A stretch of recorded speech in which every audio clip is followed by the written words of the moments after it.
We begin in Mali, where the military junta has been engaged in a war of words with France over alleged violations of its airspace. The previously cordial relationship between the two countries has gone sour in recent years. France and other European security partners have been helping stabilize the West African nation and fight jihadists. But now Mali has asked them to leave and is turning more than it has in the past to Russia for help. Down comes France's tricolor. Mali now wants to address its security challenges on its own terms. French troops dismantle their base at Gossi as part of a staggered pullout after nearly 1 decade in Mali. With France's popularity plunging in recent years, many are happy to see French troops leave for good, even though jihadist attacks continue in the region.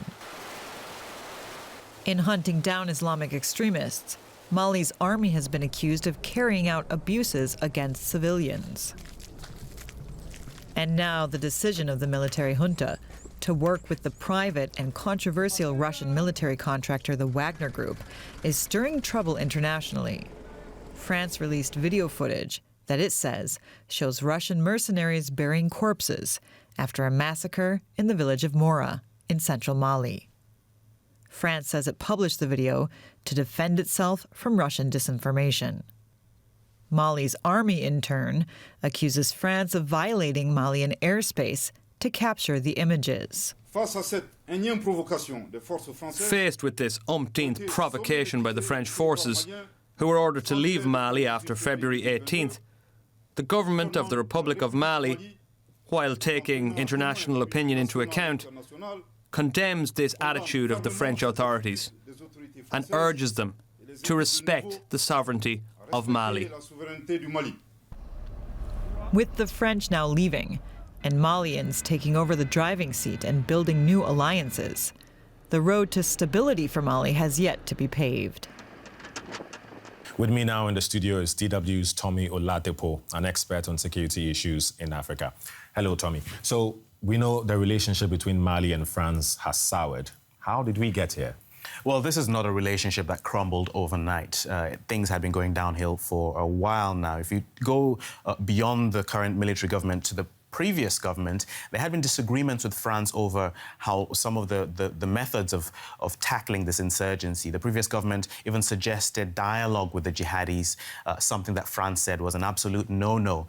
But then also looking at how long France has been there, close to a decade, and there's been, the jihadis are still there, the attacks are still going on, and that built a lot of resentment, even conspiracy theories about why the French were truly there. So this relationship has been falling apart for a while, and it got to a point where the Malians said they were tired of France dictating what should be done and they wanted to go things their own way. So it seems clearly Mali is now embracing Russian mercenaries, but can they do a better job in fighting against jihadists in the country? Well, we have to look at the track record of the Wagner Group, the Russian group. Look at where else they are in Africa. Look at Mozambique. They got battered by the jihadi group over there, known as Al-Shabaab. If you look in the Central African Republic, where they're probably most prominent, there they provide security for the president and for his government. So the work there is not as intense compared to what you'll have here in Mali. They do have other operations in the Central African Republic, but it's a small group over there, and they're limited. If you go to, for example, Libya, they have had, it's been hit or miss over there as well. So coming to Mali, it's difficult to say there is a kind of track record that we can go with to suggest that there will be instant or at least guaranteed success. Which is quite interesting, because if there's no proven track record, why are Malians turning to the Russians? It comes back again to Mali's relationship with France. Mali looks at France and the other European security partners and feels like these countries are in there dictating what should be done, how Mali should run its affairs. And Mali, with this relationship with the Wagner Group, there have been, speculation that they're paying about $10 million to the Wagner Group. So it's a transaction. They're getting something in return for something. Meanwhile, with the French just came in and doing Mali a favor, and people suggest, what France gets in return is control. So where does this leave the fight against insurgency?